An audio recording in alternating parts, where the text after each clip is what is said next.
Okay, hello everyone. We are going to get started. My name is Mary Collier. I'm the Professional Development Program Manager at the Ontario Museum Association, and I am very happy to welcome you to Breaking the Glass Case, using film and virtual reality in a small museum. This webinar is based on a session from the OMA Annual Conference in 2018 in Toronto, and it was one of the most popular and highly rated sessions at the conference, so we're really happy to be able to share it with a broader audience today. So first off, I'd like to acknowledge that Toronto, where the OMA offices are and where I'm broadcasting from, has been the site of human activity for over 15,000 years. This land is the territory of the Mississaugas, Haudenosaunee, and Huron-Wendat. And today, Toronto is still home to many Indigenous people from across Turtle Island, and we are grateful to have the opportunity to work in the community on this territory. So to start off the webinar, I just want to make sure that everybody knows how to participate. So you'll see the slides on your screen and hear the presenters speak. If you'd like to ask a question or make a comment to the presenter, simply type your message in the chat box, which would be at the right of your screen. If you don't see it, there is an icon with a little speech bubble, and that should make it visible to you. And just when you send your message, please make sure to send it to all participants, just so that everybody will be able to see it. So we'll be monitoring the chat throughout the webinar, and we'll do our best to make sure that all of your questions are answered. We are recording the webinar, and the recording will be made available following the event. So just take a look at the agenda for today. The webinar is going to be 1 hour. We'll begin with an intro to the speakers and the topic, and then our presenters will make their presentation, and there will be about 15 minutes for discussion following the presentations, and we'll wrap up at 1:30.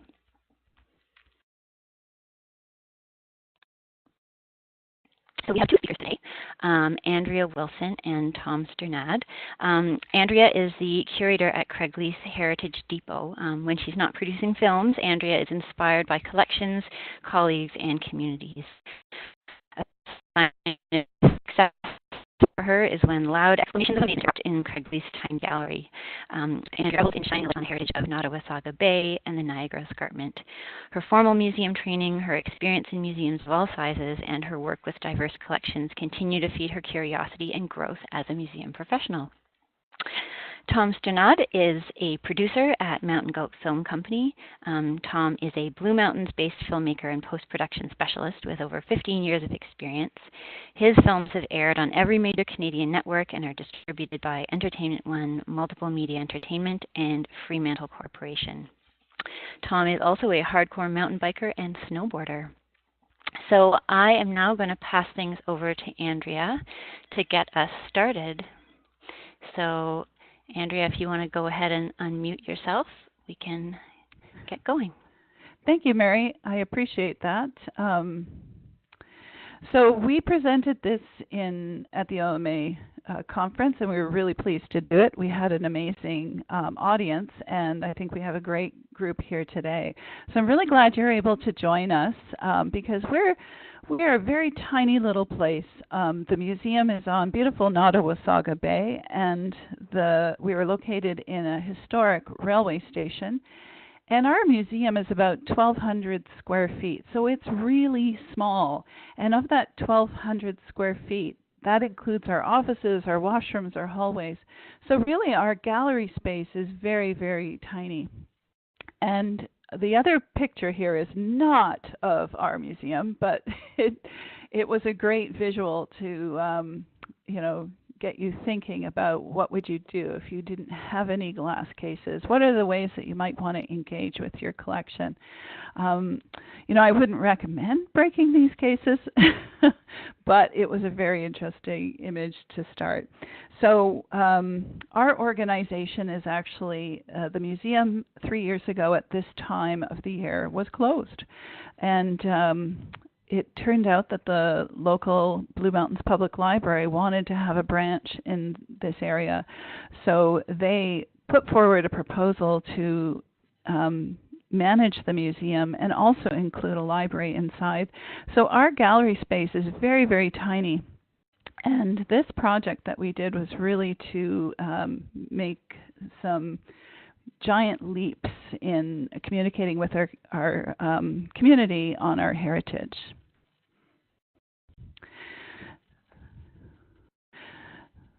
So the reasons really for moving forward with our films was that we really didn't have a lot of space to really get the stories out that we wanted to. And as I said, when I came on to work at the museum, we had been closed. So it was really important for us to reach out into our community, let people know we were back on track, and also to let our diverse community know what we had to offer to them and what kind of stories we had in our collection. And our community is very small too. It's about 7,300 people. And of that community, about half of those people are permanent residents, and the other half are seasonal residents because we're kind of a 4-season vacation center. And in that regard, our community is a lot of transplants from Toronto and large communities, and locals who have lived here for generations.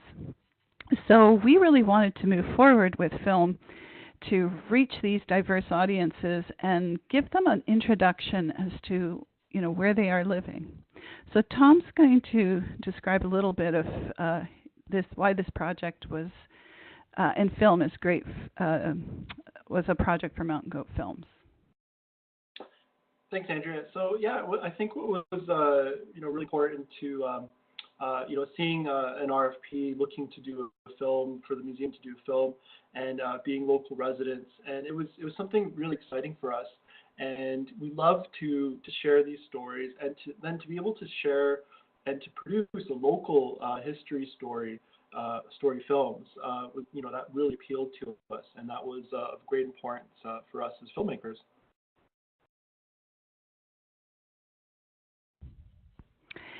And so we really wanted to prepare a little history story. And how does history make us? Well, in our case, the same year never comes around twice, and it's probably the same for you. And we like to grow from our understanding and knowledge. And we chose the medium of film to express some big slices of history. And we also used this to make strides in our practice, to reach out to our community, as I said before, and do this in an impactful way, showing the value of our organization and the richness of what our culture and heritage is in this area. And a good example of that is a lot of people are very interested in our Indigenous history.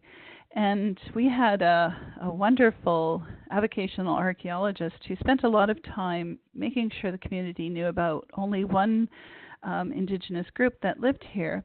And we have a lot of material relating to that one Indigenous group, but we wanted to let people know that, human occupation on this land has been here for centuries, and we wanted to let our community know how the landscape has changed and how our community has changed with people who have lived here. So if you had come here in 1605, you would have seen 8,000 Indigenous people living here, which is pretty close to the same population that we have today in our community. And so I find that story itself is quite interesting, and it makes people really understand that this has always been a very well occupied community.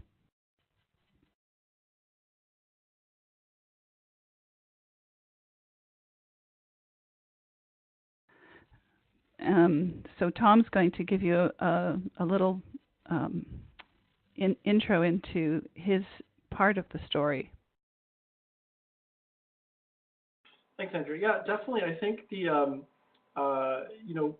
by having local participants and giving them a medium and an avenue where these stories can be told, and really our whole idea and concept of any kind of film that we're producing is really for the truth of the story to shine and to make sure that we're reflecting local history and reflecting our participant stories, and we're not manufacturing the stories. So that was really important to really be, to hold a mirror to what these stories and what these participants' lives and histories are in making these films.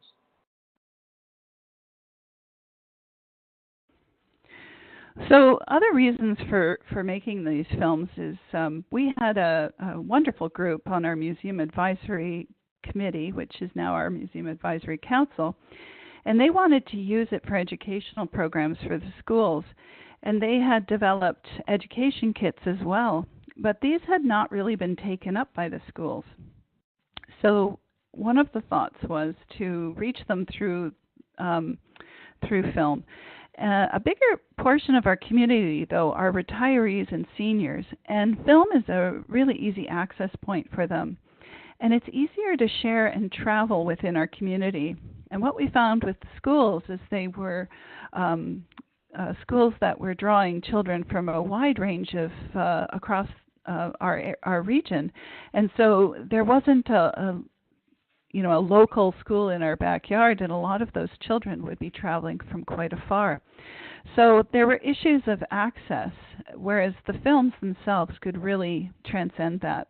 So that was one of our reasons for going into film. And the other part of that, too, is the Museum Advisory Committee really felt there were three big stories that they wanted to tell, too. And they wanted to do it in a professional way and make a big impact. So Tom's going to give a little bit of information on that next. By having these films, I think, as Andrea has mentioned before, breaking the glass case is just creating a whole other avenue of visual storytelling for the local schools, local community. And essentially, a lot more information is retained this way too. And it helps the community and then outside of the community to get an understanding of what our area is about, what the history is about.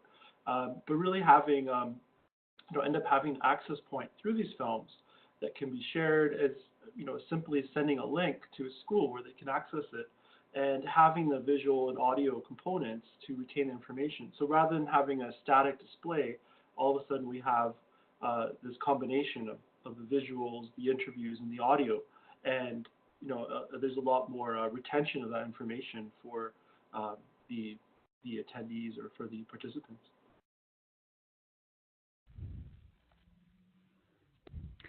So we had a really big challenge, and that was to distill so much history into so little time. We wanted to do it initially. The Museum Advisory Committee wanted these films to be 3 minutes long, and that was a little daunting, although Tom never said no to anything that we brought forward. But they ended up being just around the 10-minute mark.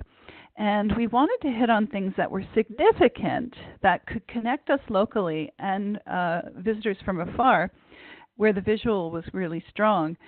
And three top historical stories were immediately came to the forefront: the apple industry, our indigenous history, and the ski industry, which is a bit more broad because we really just wanted to talk about the escarpment and snow. The three films, we had a fair amount of information in our collection to work with, but we really wanted to go out and seek out additional resources, the right people to talk to, and kind of connect our community under this project. So it was our board members, our council committee members going out into the community and sourcing out some of our participants, which was a lot more challenging than I thought there would be.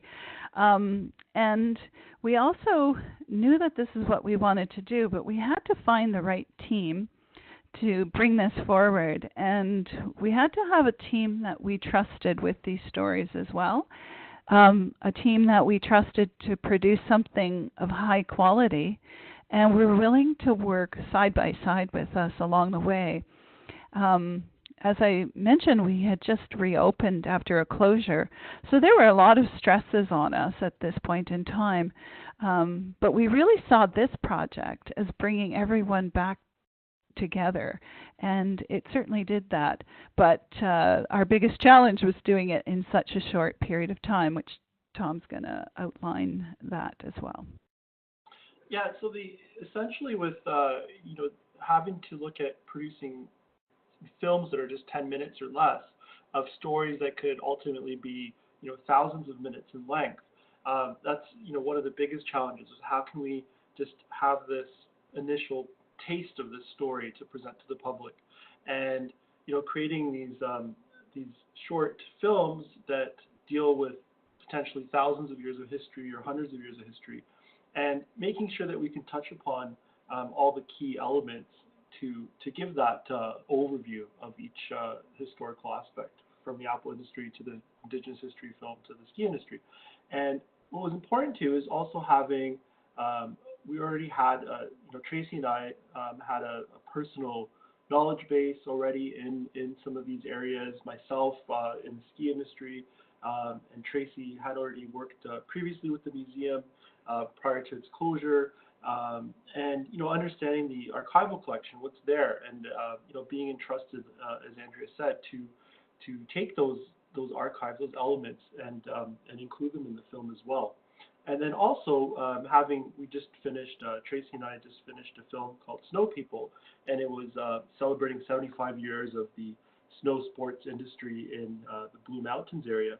So that gave us a great network of information, a knowledge network, and also other contacts that we could call upon for the ski industry film. But also from there's a lot of connections. So all of a sudden, some people from the ski industry could be related to agriculture, the apple industry. So it's all a real living organic situation of working with the different people. And again, as I said before, it's really exciting to come to this project with a lot of questions that we could then explore and get answers to in making these films.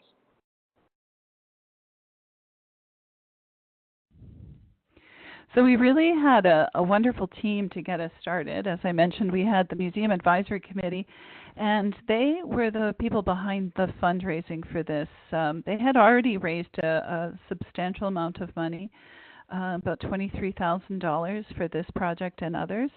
And they were part of the RFP, developing the RFP, and selecting who we chose to produce these films. And just to share with you, we were not just looking for somebody who could produce an excellent film. We were looking for somebody who was really invested in our community. And I was really pleased when we put out the RFP how many local film companies there are in the Blue Mountains who were really interested in partnering with us. Came as a surprise. And we chose Mountain Goat Film Company because they also proved to us through their application for this project that they were not only invested in the community, but they'd given back a lot to the community, and they continue to do that. So it's what really made our choice pretty apparent in the RFP. All the other participants were also excellent production companies, but it was that real personal connection that we felt there was a wonderful synergy between us. Our museum staff were definitely key to this as well, including the Blue Mountains Public Library, who supported us moving forward with this, seeing that it was a really valuable way of getting us back on track. And our community partners really asked a lot of questions and were really open to being involved as well. So that was businesses, individuals, other organizations, and they gave us access to their personal collections, and also shared with us their limitations too. So I think that was a really important thing as well. We continued with this project in subsequent years, years, and we continued with new community funders. So that has allowed us to continue making new films as well. So Tom will just share his response to the RFP. Yeah, and part of that, as I said before, we're really, really excited to have this opportunity come up and being able to contribute to our local museum and to showcase the films.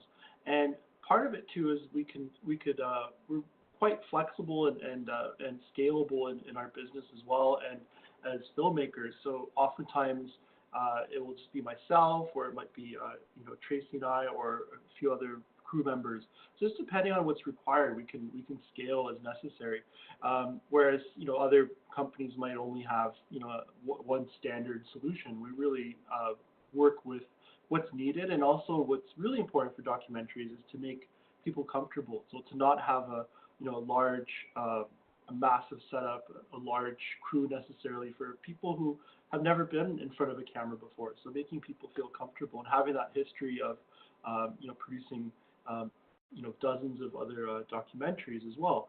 And part of it too is what can we bring to the table to not just have these films locally, but how can we bring these to the world and to the world of film festivals. So we've participated in hundreds of different film festivals, from Toronto International Film Festival, Vancouver, South by Southwest, and then there's a lot of history-based film festivals as well, and also Indigenous film and Indigenous story film festivals. So just having that understanding of where these films can travel to and be acknowledged and share through these networks around the world was again something really exciting for us, and that's what really we hope separates us and makes us we give that extra marketing component to the films as well.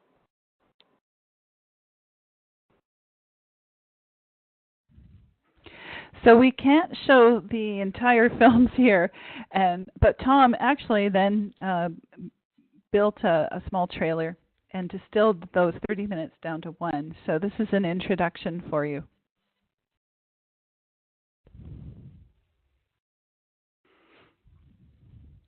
Thanks, Mary. So that just gives you a little taste of what the films are about, and you can really see from that these were a collaboration with our community, and they continue to be that collaboration. We spoke to a lot of different people who are really proud about their stories here and really wanted to share this history. And this was a way that they had a voice. And, I'm really proud of that part of it. Once we had these films ready for the premiere, people were so excited to jump into the film that we had a green screen experience where they could do just that. And we continue to do this one project of green screen experiences because people are really now connected to us as a place to participate and not just be a place where you can just watch something, but that you can be really engaged. And so our supporters, funders, museum staff, community members, businesses who were our subjects or who were associated with us really came forward for our film premiere, and it was sold out, and we had people standing at the door wanting to get in. Unfortunately, we couldn't accommodate more than what was fire rated for the building, so that was a bit of a challenge, but it really built a buzz around the films, and people were really excited to see them for the first time. And in working with many different individuals, they really talked about the production in the community for us before we ever presented them. Our social media on our shoots prior to the film premiere got people interested. We spoke with many different historical societies, and the premiere was just the start of the successes.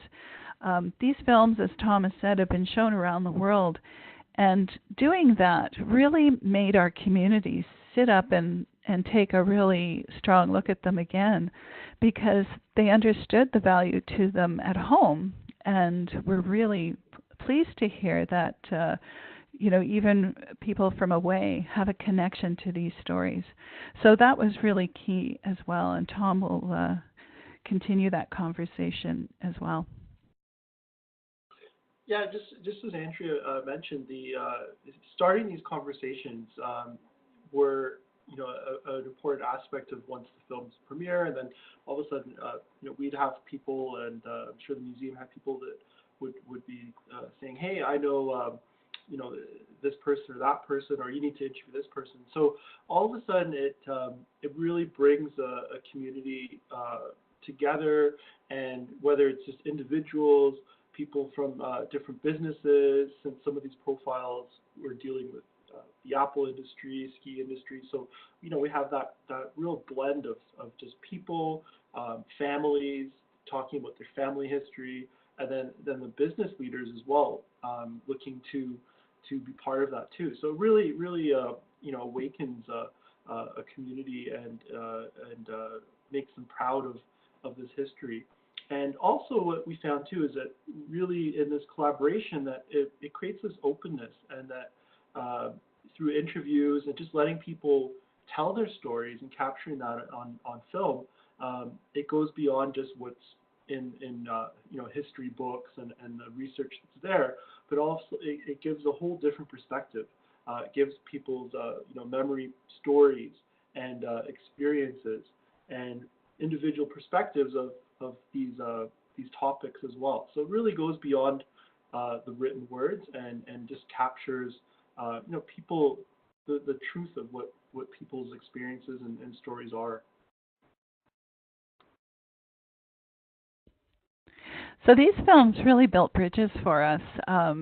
It not only reconnected us to our community, industry, and built stronger connections to our Indigenous communities.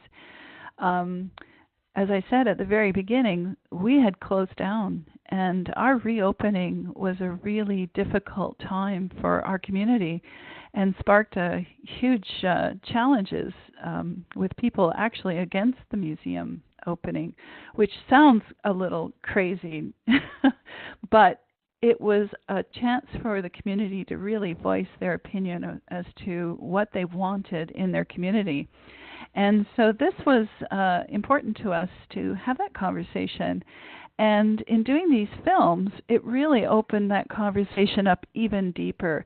So we could actually communicate directly to all aspects of our community about why a museum's needed and wanted and desired. And we found that our community, they themselves are incredible storytellers, and they realize that we are that memory place for those stories to continue to live on. So it was a really positive part of our reopening. And there was a lot of pride in our community about these stories, and they shared that within their own industries. But in sharing it beyond that to our community members and beyond our borders, that was really a huge delight for everybody. And it helped create a project with our Indigenous community, which has over thousands of years, been displaced. And we connected with them again, and it's the Wyandot of Kansas and the Wyandot of Oklahoma. And we found that we had shared goals as well. And these films inspired an interest level to develop further at the museum and also within their own communities. And that was a really wonderful opportunity and strengthened our relationship very much so. So in addition to that, it was the municipal government who decided to close the museum. And they themselves, in seeing these films, started to use them in their own training, as well as other organizations and businesses who were training their staff in service industry. This was a really great way for people in the tourism industry to understand their community, and also to train their staff in knowledge building about Indigenous communities, the landscape of our community. And those training tools have been put to well used in our community, and that was very exciting that we could provide that for people. And Tom will talk a little bit about a few bridges that he crossed too. What was exciting when in exploring these subjects, just in learning about different things, and there seems to always be kind of a concept, okay, the ski industry, just skiing and so on, but as we learned, you know, the area is also one of the birthplaces of snowboarding, with the inventor of what we know as the snowboard now residing here and experimenting and prototyping it here. So that was an interesting bridge between kind of the traditional historical concept of the ski industry with you know, wooden plank skis, to bringing it all the way forward to more modern inventions such as the snowboard, which are really crucial in continuing the snow sports just industry in general, because there was a decline at one point. So that was really bridging those two areas together. Another thing too, with something such as the apple industry, there's a lot of use of apples for juicing and selling it, and we discovered that you know, from here, most of the juice for around McDonald's restaurants in this area, or in Canada and south of the border, it was distributed from here, and then it comes from really you know, pennies a glass of apple juice, moving all the way to current trends such as ciders, alcoholic ciders, which are, you know, worth you know, many dollars a liter versus pennies a liter. So, you know, bridging those advancements and changes and tastes and opportunities for these industries was really interesting to learn about and to present in these films. So our impact was pretty large, and with those first 3 films, we really wanted to continue to grow. And we used those films, those first 3, to fundraise further, raise our profile, continue the series. And at our presentations, people just, you know, came up to us in large groups to say, I have a story to share.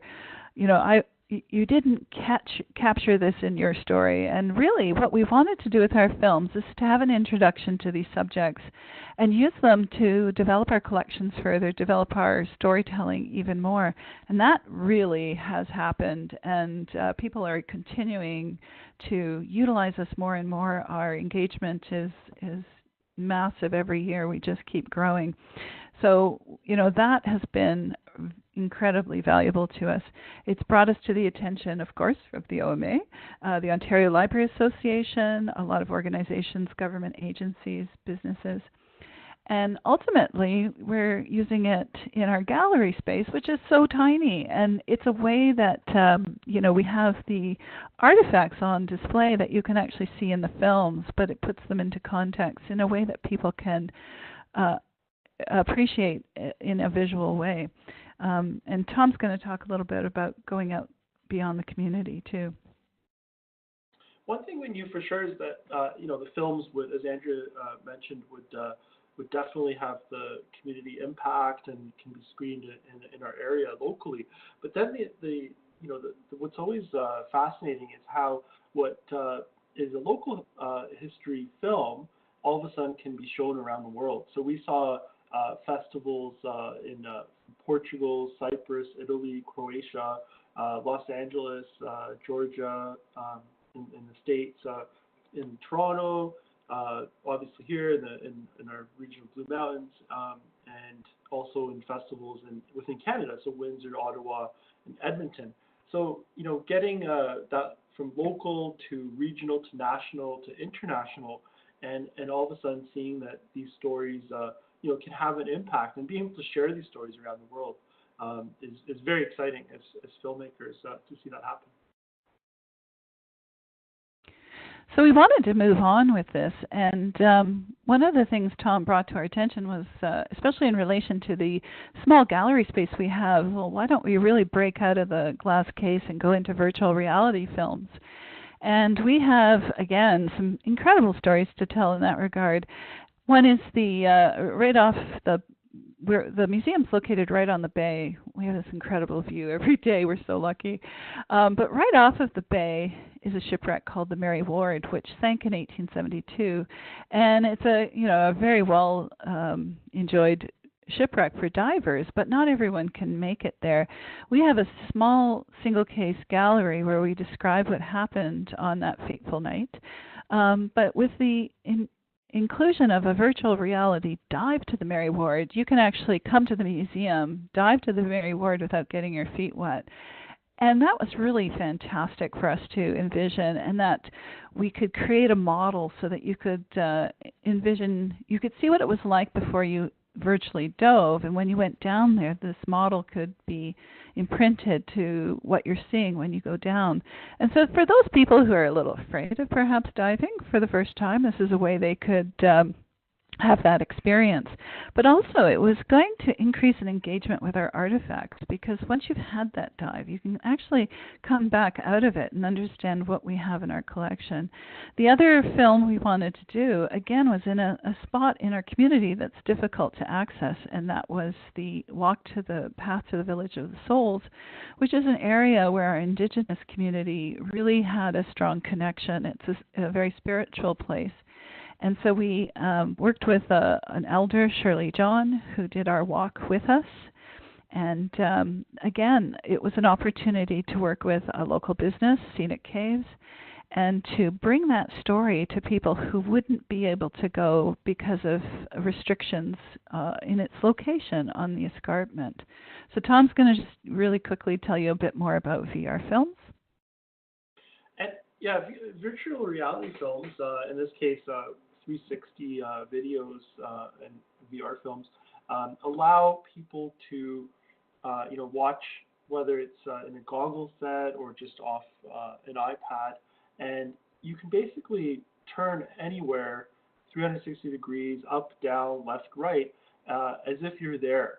So the accessibility, all of a sudden, these types of films provide that kind of physical accessibility. So as Andrea mentioned, people who might be afraid of going underwater, heights, things like that, or just not have mobility issues, these types of films can now also help with that accessibility and bring people to these areas while also sharing history and story at the same time.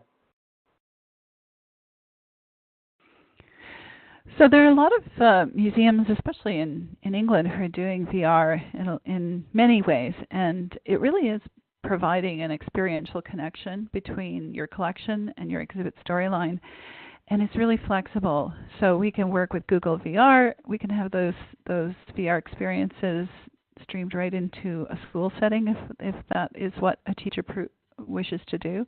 But it really allowed for growth in our small gallery, so people can actually sit and have that experience right next to the artifacts. And that was a really key thing for us in the size that we have. And Tom's going to just give you an example or tell you a little bit about what that VR experience means when you're actually engaged in it. And as I mentioned, like the ability to look anywhere within the shot, and it's no longer deciding where anybody can look in a film. So you as the audience, you as the participant, decide where to look at any given time. So that means, for example, in doing an underwater shipwreck dive, you can have a different experience by watching it multiple times and looking in different areas. So you can look at different areas of the shipwreck. You might be able to look at what your accompanying diver is doing next to you, and it really gives that immersive experience. But it also allows for repeated views, more so than a film that you can watch so many times. But this way, every single time you watch a 360 film, a virtual reality film, you will have a unique experience, and it gives that ability to get into something that might be a little bit scary. I myself don't like going underwater, so it was working with a diver to capture the footage. Also provided myself accessibility to see the shipwreck that I probably wouldn't do otherwise. So it was a very personal approach to it as well. What would I what would I, as someone who wouldn't want to go underwater, want to see in the shipwreck as well. So it was, that's I think the really fascinating part of VR. Just on the storyline, I want to share with you that the trust factor with Mountain Goat Films was really key. They knew how to work with us in our collection and in our community with care. They knew how important it was to rebuild trust within our community, and they had that with us as well. They were involved in so many ways that fit with our goals. We gave them full access to our collection materials, people, places, and we really wanted them to see this through. We wanted them to be the storytellers, and we were, managing some of that logistics along with them, and they had a really unique, diverse set of skill sets, and I think they were very gentle with our community as well. And some of the things that came out of that were really wonderful experiences with our partners. And you can see that from Chief English of the Wyandotte of Kansas, and also the use of these films in other educational organizations like Kansas City, Kansas Community College, and they were used at Indigenous seminars in the U.S. So really valuable feedback from all of those places that have used our films. Tom and Tracy also started a film club with our community, and they continue to work with us on developing media literacy through the library. So it's been quite an amazing experience, and I don't think we're quite done with where this is really going to go. I see great things with this project in the future. So when we're going to be launching our virtual reality films in May, and we don't even have the posters out yet, and I've just mentioned it to a few people, but people are already asking for tickets and buying them. So I think there's been a real appetite for this, and it's made a huge impact on our organization. And Tom will just speak a few words about that too. Yeah, I think with the storylines and the trust factor too, without having, I think it's really important, working with museums to not, have this preconceived or a structured concept of what's expected in the stories. And this way, really, the stories unfold through the interviews and through the subjects that can speak to these stories and who live the stories, who have memories of the stories, who can share their experiences, their culture, and their history. So that really makes the films come to life that way, and that kind of truth resonates, because then it can be successful around the world, because it does have that the essence of truth and allowing things to come together, and it becomes really exciting to see the interest and the community support and a resurgence of pride and interest and new knowledge acquisition in these films.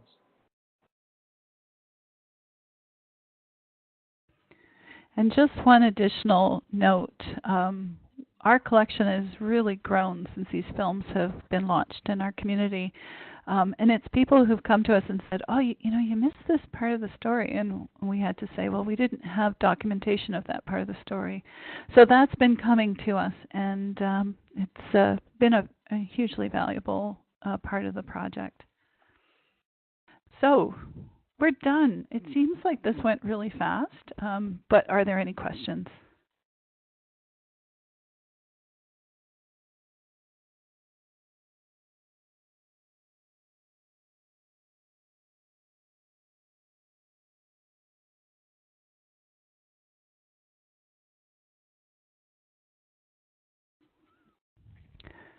I wasn't keeping track of the chats, so I'm hoping Mary might be able to share with us what the questions might have been that people might have had. That would be great. I just wanted to state here on this questions page, we can see this is, since we didn't get to see the video with the 360 VR footage, this is an equitangular still from going underwater. So you can imagine this basically wraps around as a sphere around your head.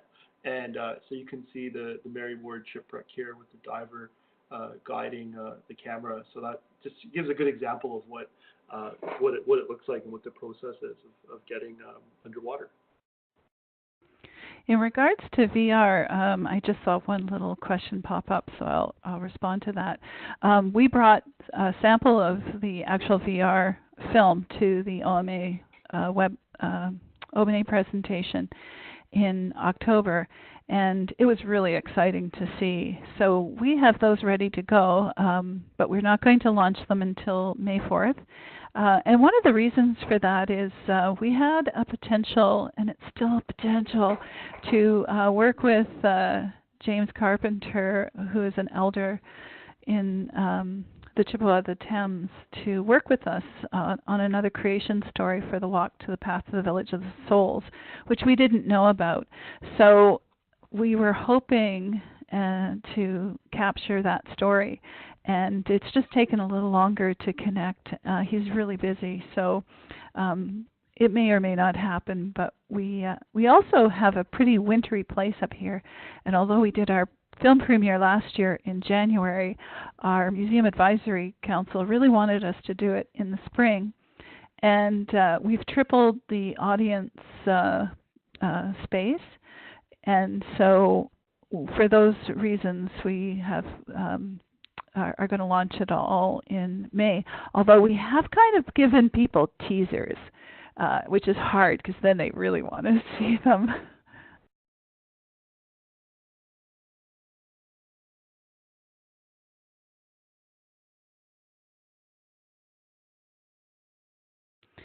Yes, the fundraising I'll speak to. We the Museum Advisory Committee had raised about $23,000 for this film series, and one of the beauties of working with Tom and Tracy is they were members of our local Chamber of Commerce, so they gave us a discount in that regard as well. So the three films came out to be about $13,500. And so that was an incredibly generous deal with Tom and Tracy, and they gave a lot of volunteer time as well.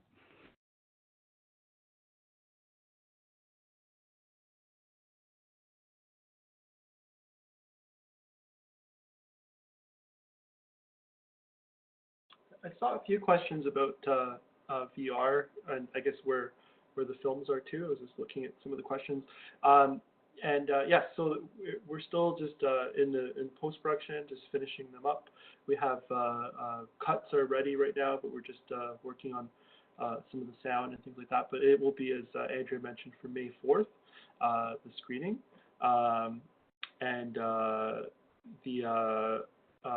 Also, in terms of the rig, I saw someone had a question about that. So we're using a couple of cameras. There's a system called GoPro Omni, which consists of 6 cameras that get stitched together to make this equi-rectangular frame that we see, and also another model called the GoPro Fusion. So 2 different cameras for the VR 360 capturing. In regard to the YouTube or public platforms, we haven't done that yet because we were still showing them to directed audiences and using that opportunity to connect directly and seek out additional funders. And we didn't want to put it on YouTube out to the larger audience until we had really understood who was using them and kind of utilize that information. But our goal is to do that. But in working with the public library, we also have access to sharing our resources through the library system, and that's turned out to be a wonderful opportunity. And again, a very strong partnership. And so those films are on DVD and Blu-ray. They're one of the most borrowed items in our collection. And when we do a talk or presentation in our community, again, people are drawn back to using the museum and they're drawn back to using the library. And that's one of the real goals of these films. So, by putting it out on YouTube and everybody having access, we didn't want to limit them from thinking of us as access coming to us. So that was really important too. And and I noticed that, yes, from Madeline Smolars, that Willie Winkles really had Bob Ross's hair. So, maybe we should be on YouTube like Bob Ross.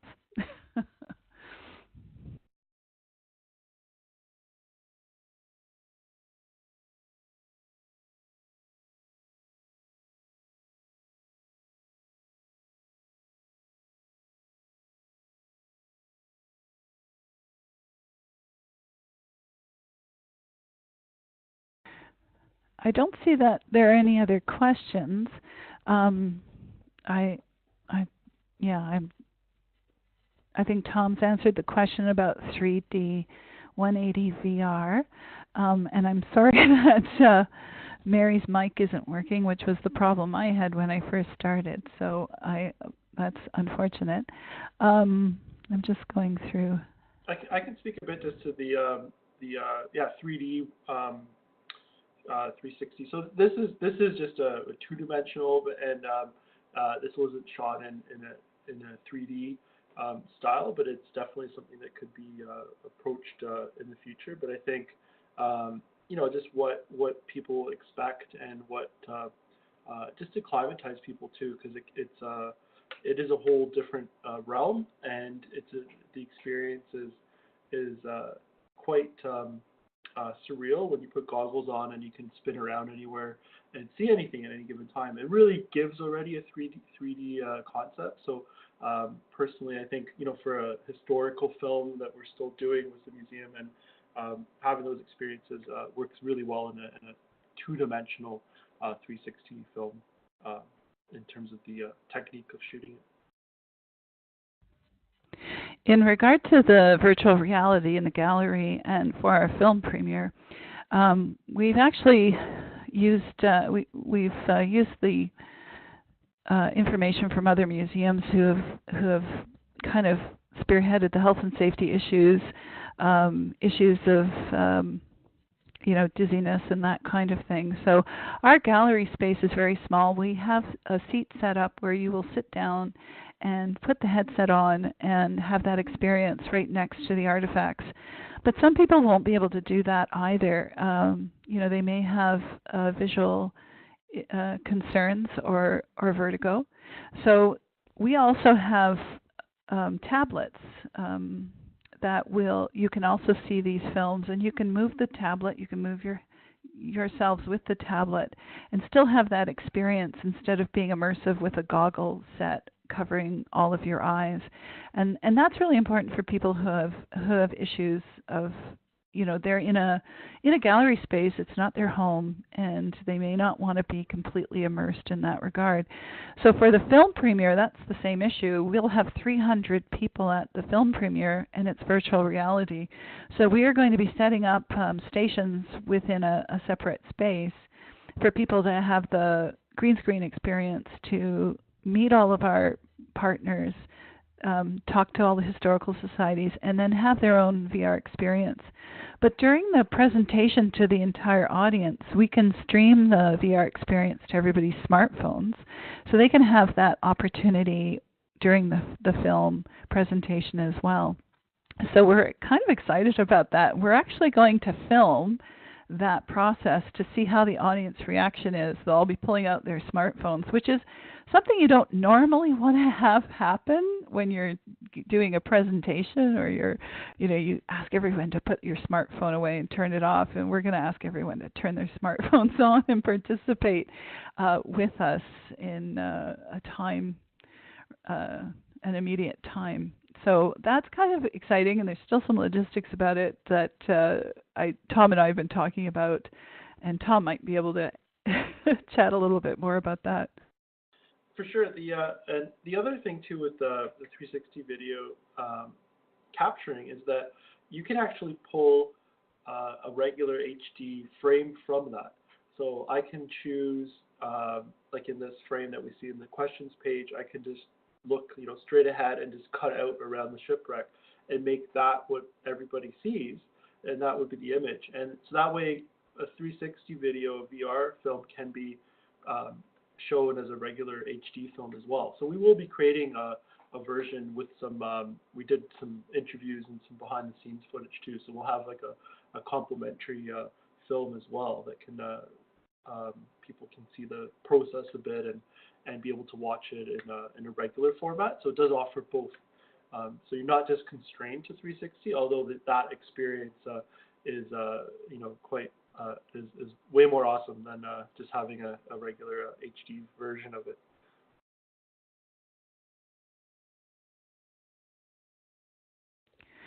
So I don't see any more questions, but I would like to thank everyone for joining us today and thank the OMA for allowing us to present again. Thank you for the applause. I want to share one last thought, is we're a really small place. I'm the only full-time permanent staff member at the Craigleith Heritage Depot. And we wanted to share, something that we struck out and did and, I guess did successfully. But I want to share with you that all of you can engage with the Ontario Museum Association and share your stories. Share what you're doing in these small museums. It's really valuable. And I can't tell you how many people have talked to me about this afterwards and, really have been engaged as museum professionals and, want to follow us. And that's been, very wonderful for us. But I bet there's a lot of you out there who have, even if it's a small little thing that you've done to make a difference in your museum, that other organizations would probably really benefit from.